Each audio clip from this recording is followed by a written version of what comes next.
Ansiedade. Só de ouvir essa palavra, muita gente já começa a tremer feito Belsazar quando viu a mãozinha da família Adams escrevendo na parede lá em Daniel 5. E quando o assunto vem à tona, sempre tem alguém que lembra desse versículo de 1 Pedro 5,7, lançando sobre ele toda a vossa ansiedade, porque ele tem cuidado de vós. Bonito, né? A questão é, como exatamente a gente lança a ansiedade sobre Jesus? É tipo jogar fora no lixo reciclável, mandar por Sedex e pedir código de rastreio? Ou é só falar, toma aí, Senhor, resolve e pronto? Não! A verdade é que textos sobre ansiedade não foram escritos só para virar post bonito no status do WhatsApp. Apesar dela ser algo natural do nosso organismo, em excesso pode virar coisa séria. A psicologia mostra que esse estado de preocupação constante pode aparecer de várias formas: síndrome do pânico, fobia social, TOC, transtorno obsessivo-compulsivo, TAG, transtorno de ansiedade generalizada e por aí vai. Mas calma. Olha, eu pedindo calma já no começo. Antes de falar da ansiedade como problema, a gente precisa entender o que ela é de verdade. E olha que curioso.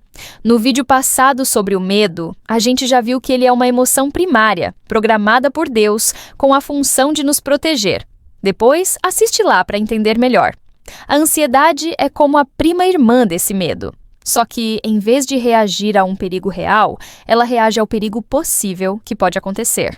É o cérebro acionando o extintor de incêndio antes mesmo da fumaça aparecer. Quer saber como ajustar esse extintor cerebral para ser usado na hora certa? Então, fica comigo até o final para entender como a gente lança a ansiedade sobre Jesus e vive a vida abundante que ele veio trazer. Uhul! Para começo de conversa, não ansiosa. O que é essa tal de ansiedade? Do ponto de vista do corpo, ela acontece porque algumas estruturas do cérebro, como a amígdala, não a da garganta, viu? E o hipotálamo, disparam sinais de alerta como se estivessem gritando: perigo à vista, se prepara! É basicamente o sistema de segurança da mente feito por Deus para te proteger. Então, em doses certas, a ansiedade é boa. Aliás, ela é necessária. Se não tivéssemos um certo grau de ansiedade, seríamos verdadeiros zumbis. Já viu aquele tipo de gente que parece que morreu e esqueceu de cair? Até para piscar é difícil, parece até desligado da vida. Tipo aquele irmão que você pergunta: varão, tá preparado para o culto hoje? E ele responde: que culto? Tem culto hoje? Acorda, menina! Isso acontece porque, quando o sistema que regula essa parte não funciona direito, a pessoa fica meio voada, fora de órbita. Mas, quando está no ponto certo, a ansiedade nos impulsiona. Ajuda-na a estudar para a prova, se preparar para uma entrevista de emprego, revisar o sermão antes de pregar, ou até lembrar de carregar o celular antes de sair de casa. Ok, esse último ninguém esquece, mesmo sem ansiedade, né, meu povo? Olha! Agora, quando a ansiedade passa da medida, aí complica. E complica muito. Tem gente que parece viver um versículo só deles. No princípio era a ansiedade estava comigo e a ansiedade era eu. Livro dos Ansioteus 1:1. Na ansiedade descontrolada, é como se o cérebro ficasse tocando o alarme de incêndio 24 horas por dia, 7 dias por semana, mesmo sem haver fogo nenhum. O medo é irreal, improvável e até irracional. Resultado: coração disparado, falta de ar, frio na barriga, suor nas mãos, insônia, tremedeira de pincher, preocupação constante e a lista só aumenta. Eu não quero! Para facilitar, podemos resumir assim: na ansiedade saudável, o cérebro te impulsiona a planejar, organizar e se preparar. Já na ansiedade patológica, ou seja, doentia, ela te faz viver como se o animal terrível e espantoso de Daniel 7 estivesse correndo atrás de você o tempo todo, na doideira constante, irmão. Deus me defenderá. Ou seja, nem zero ansiedade, nem 200% dela. O equilíbrio é o que Deus planejou para a gente viver, pelo menos enquanto estivermos aqui neste mundo caído. Até aqui, entendemos que a ansiedade é um sistema de alerta de Deus, mas que pode sair do controle. Agora, vamos cavar mais fundo. Pesquisas apontam que passam pela nossa mente entre 6 e 7 mil pensamentos por dia, e alguns cientistas arriscam até mais. E a maioria tende a ser negativa. E não é por acaso. O cérebro foi programado para nos manter em alerta contra possíveis perigos. Mas atenção! Pensamento negativo não é sempre ruim. Quer ver só? Imagine, você vê um cachorro com comportamento estranho na rua e pensa: e se ele me atacar? Esse pensamento te faz mudar de caminho e evitar ser atacado. Volta o cão arrependido. Ou, antes de enfiar a mão embaixo do sofá para pegar uma moeda caída, você se certifica de que não tem nenhuma besta do apocalipse escondida lá. O pensamento é ruim, mas o resultado foi bom: te proteger. Olha! O problema começa quando isso vira um loop infinito de preocupação. E principalmente de quando essa preocupação é infundada.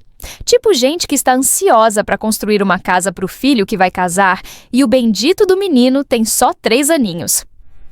Para de ser doida! E convenhamos, se cada pensamento tivesse taxa de condomínio, já estaríamos todos falidos, meu povo santo. Mas calma, vamos tratar especificamente dos pensamentos em um vídeo só sobre isso. Aqui fica só uma degustação prévia. Ah, bom. Depois da queda, o ser humano passou a temer a Deus, não em reverência, mas fugindo dele, como Adão. Uns aos outros, como Caim temeu ser morto após assassinar Abel. E até o próprio mundo ao redor. E se você acha que problema com ansiedade é coisa só de agora, tá mais por fora do que arco de barril, meu irmão. Olha só alguns personagens bíblicos que passaram por momentos de ansiedade. Saul, ansioso com a demora de Samuel, ofereceu um sacrifício que não lhe cabia. Sua impaciência custou caro não só a ele, mas a toda a nação. Marta, atarefada e ansiosa com o serviço da casa, perdeu o essencial: estar aos pés de Jesus. O problema não era querer servir, mas tentar ser perfeita a qualquer custo. Muitas vezes, essa ansiedade nasce de frustrações escondidas. Queremos tudo nos trinques e acabamos exigindo do outro o mesmo padrão. E aí, os relacionamentos sofrem. Spoiler: se você vive como súdito, não espere ser tratado como rainha ou rei. Quem tem ouvidos, ouça o que a jumenta diz no YouTube.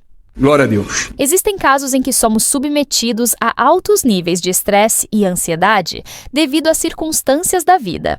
Jó e Jesus são exemplos disso.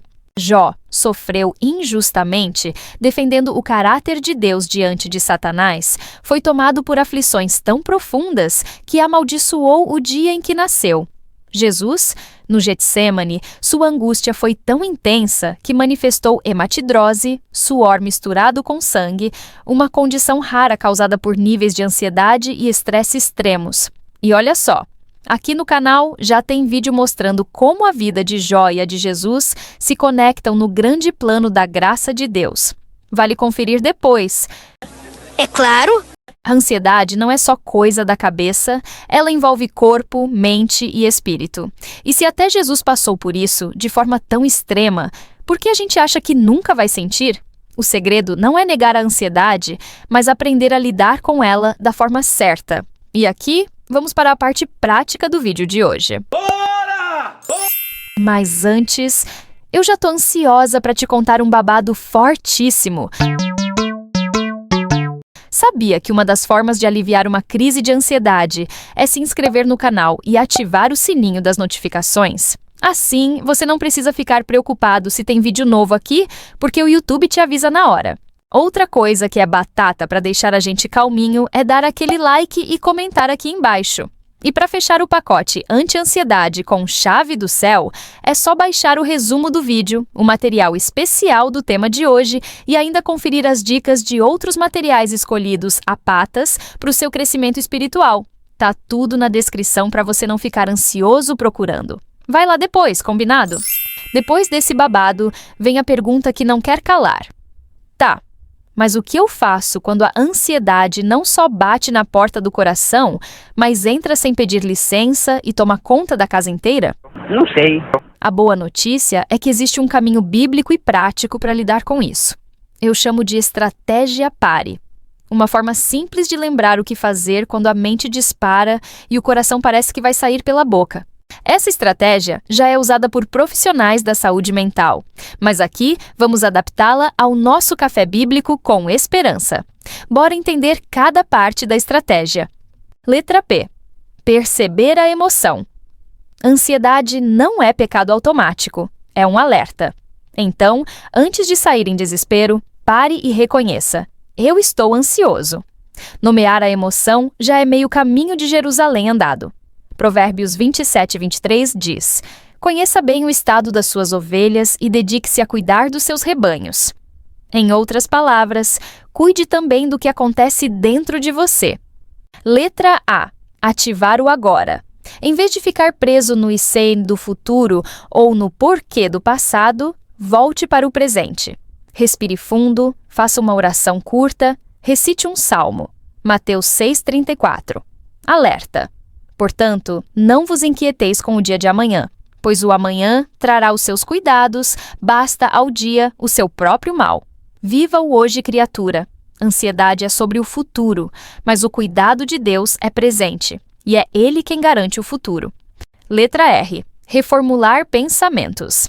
Aqui entra a renovação da mente que Paulo fala em Romanos 12:2. Substituir mentiras ansiosas por verdades bíblicas.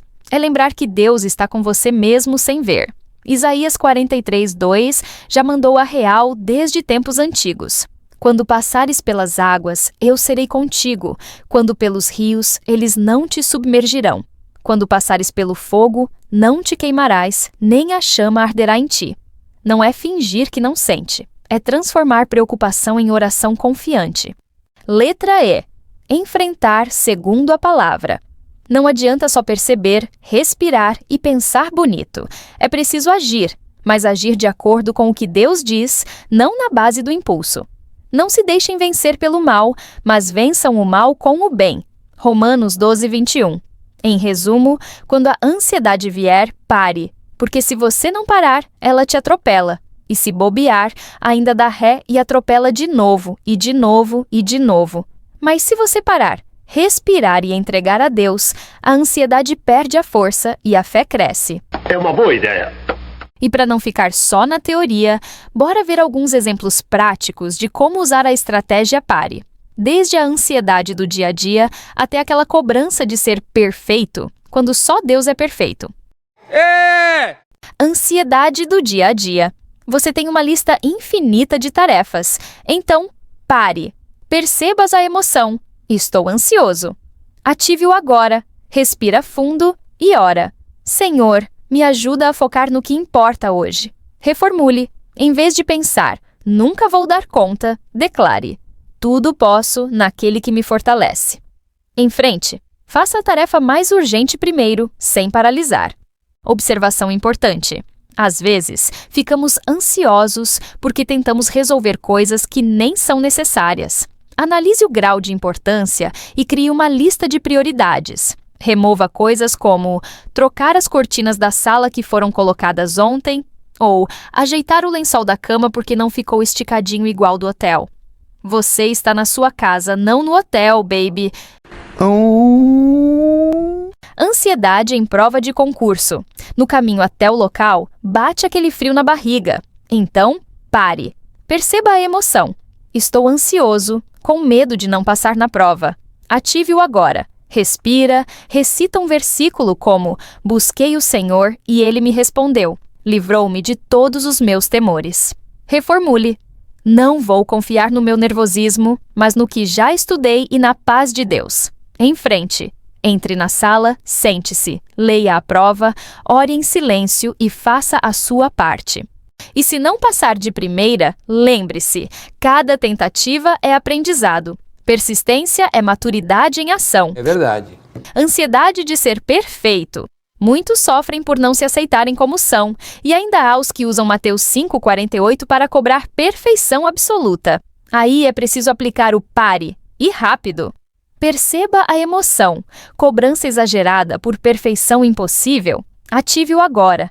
respire e lembre-se de que perfeição absoluta só Deus tem. O texto fala de maturidade, não de impecabilidade. Reformule. Deus não me pede perfeição de Instagram, mas fidelidade no dia a dia.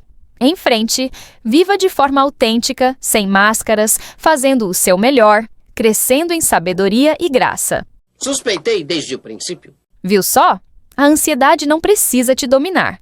Se você parar, resgatar o controle da sua reação e deixar Deus no controle da situação, tudo volta a seu lugar. O quê? Não acredito. Tô passada, chocada.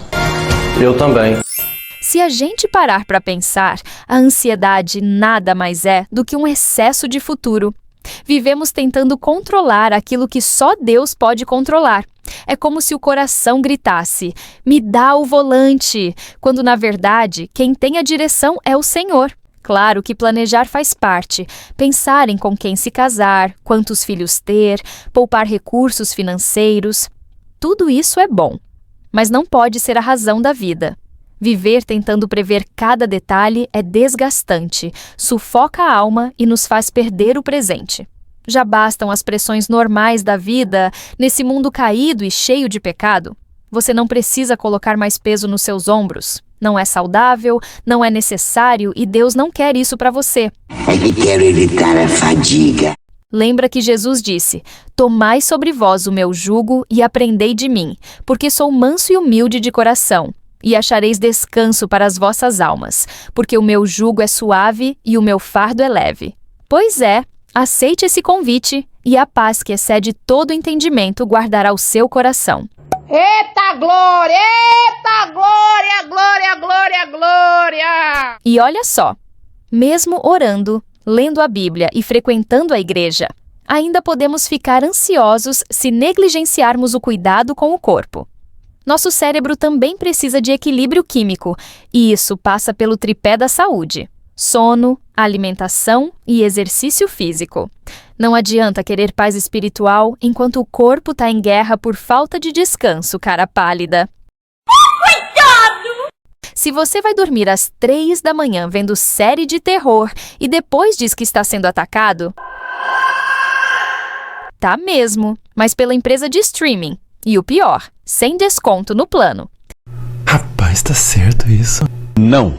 Não tem problema assistir algo edificante de vez em quando, mas desrespeitar os limites do corpo não é nada inteligente, viu? Por isso, a Bíblia nos chama a ocupar a mente com as coisas do alto, porque quando enchemos a mente de notícias ruins, comparações nas redes sociais e preocupações, a ansiedade cresce. Mas quando nos alimentamos da palavra, da oração e da presença de Deus, ela perde força.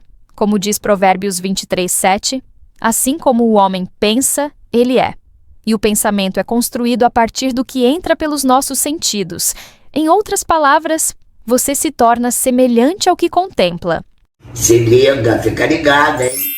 E lembra da provocação lá do começo? Como é que a gente lança a ansiedade sobre Jesus? Não é jogar no lixo, nem mandar por Sedex com código de rastreio. É entregar e substituir. É dizer, Senhor, isso não está no meu controle, mas está nas tuas mãos. Ou seja, lançar sobre ele é trocar peso por cuidado, preocupação por fé, desespero por confiança. E isso só é possível quando aprendemos de Jesus, que é manso e humilde de coração. Assim encontramos descanso para a alma. No fim das contas, a ansiedade só encontra limite quando nos enchemos das coisas de Deus e descansamos no fato de que Ele tem cuidado de nós. Que lindo, cara! E olha, muita da nossa ansiedade também nasce de feridas não tratadas. Quando a gente segura mágoa, ressentimento ou fica remoendo ofensas, a mente não descansa, fica sempre em alerta, revivendo a dor. É como tentar andar com uma pedra dentro do sapato. Impossível caminhar em paz. E é por isso que no próximo episódio da nossa série De Alma Lavada, vamos falar sobre o perdão. Porque liberar perdão não é só um ato espiritual. É também um bálsamo emocional que traz leveza, cura e descanso para a alma. Vamos abrir a palavra e conversar sobre isso juntos. E só para adiantar, o antídoto bíblico para qualquer emoção descontrolada é a fé verdadeira, viu? Então, se quiser entender o que a Bíblia realmente ensina sobre fé, dá uma olhada neste vídeo aqui. Porque tem muita gente ansiosa esperando de Deus o que Ele nunca prometeu, tipo uma Ferrari vermelha, e esquecendo que Ele já prometeu dar o Espírito Santo a quem pedir.